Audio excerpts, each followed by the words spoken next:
ایک سوال ہے آج کے دور میں، بڑا ریلیونٹ سوال ہے۔ ہمارے ممالک جو خاص کر پاکستان، ہندوستان، برصغیر بنگلہ دیش وغیرہ میں اس قدر اہتمام نہیں کیا جاتا کاپی رائٹس کی چیزوں کا، لیکن انٹرنیشنلی بڑا اس کا اہتمام ہو رہا ہے۔ تو سوال پوچھنے والے نے پوچھا ہے کہ پاکستان میں نہ لوگوں کی اتنی آمدن ہے کہ وہ باقاعدہ لائسنس یافتہ سافٹ ویئر خرید سکیں، سی ڈیز خرید سکیں، یا مثلا کتابوں کے معاملے میں آن لائن اب بہت کچھ اویلیبل ہے، پائریٹڈ سافٹ ویئرز بھی ہیں۔ تو یہ پوچھتے ہیں کہ اگر کوئی اسٹوڈنٹ جو ہے جس کی نہ کوئی آمدن ہے، نہ اس کے بعد اتنا پیسہ ہے، وہ اس طریقے سے کوئی کاپی رائٹ کی خلاف ورزی کرتے ہوئے کوئی سافٹ ویئر بازار سے لے لیتا ہے، تو اس کا کیا کوئی اس کو جواب دینا پڑے گا اللہ میاں کو؟ یہ بات یہ ہے کہ جو چیزیں نئی پیدا ہوتی ہیں وہ عرف بن جاتی ہیں پہلے مرحلے میں۔ ہمارے ہاں بھی کاپی رائٹ کا معاملہ ظاہر ہے یہ پرانے زمانے میں اس طرح نہیں ہوتا تھا۔ پرانے زمانے میں تو اتنا ہی ہوتا تھا نا کہ اگر آپ نے کسی کتاب اپنے نام پہ چھاپ لی، یعنی وہ تو آخری درجے کا سر کا تھا۔ یہ معلوم ہے آپ کو، کشف المحجوب جو ہے اس کے مصنف علی حجویری جو بڑے مشہور صوفی بزرگ ہیں، تو وہ اس میں بار بار یہ کہتے ہیں کہ میرے ساتھ یہ ہوتا تھا کہ ہر آدمی میری وہ کتاب اڑا لے جاتا تھا، یعنی کسی نے پڑھنے کے لیے لی یا کسی وجہ سے لی، اپنے نام پہ شائع کر لیتا تھا۔ تو اب میں نے یہ اہتمام کیا ہے کہ میں اس کتاب کے ہر پیراگراف کے شروع میں اپنا نام لکھوں گا۔ چنانچہ اب کشف المحجوب کو پڑھیں تو اس میں ہر پیراگراف کے شروع میں یہ ہوتا ہے کہ میں علی عثمان جلابی حجویری یہ کہتا ہوں۔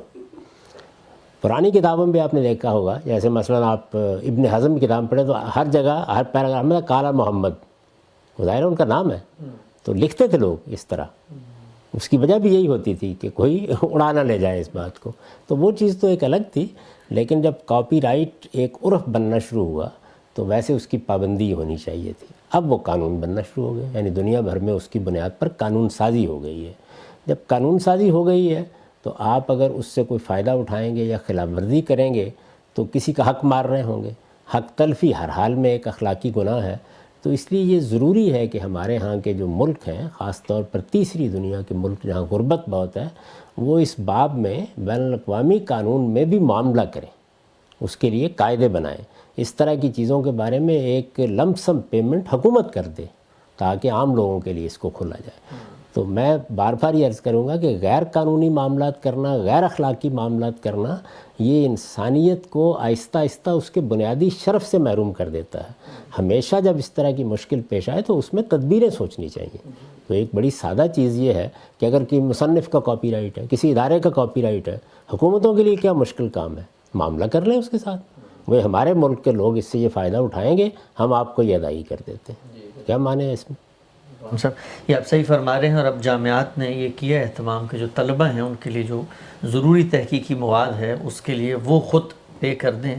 اور بلکہ ہمارا اپنا جو ادارہ ہے، عام صاحب آپ کے علم میں ہوگا، بلکہ آپ نے اس کی بڑی صراحت بھی کی تھی کہ بڑے مہنگے سافٹ ویئر ان پیج وغیرہ آتے تھے، لیکن کوئی بھی جو قرآن مجید کی تفسیر لکھی گئی یا میزان وغیرہ کمپوز ہوئی، کسی انلیگل سافٹ ویئر پہ آج تک نہیں ہم نے خرچ۔ جی میں نے تو ہمیشہ، ظاہر ہے کہ میں اس وقت تو انتظامی ذمہ داریاں نہیں دیکھ رہا، لیکن ہمیشہ میں نے یہی ہدایت کی ہے، اور مجھے پورا اطمینان ہے اس معاملے میں کہ ایسی خلاف ورزی کبھی ہمارے ہاں نہیں کریں گے لوگ۔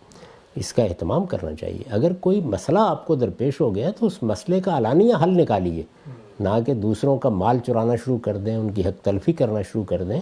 تو یہ طریقے نہیں اختیار کرنے چاہیے۔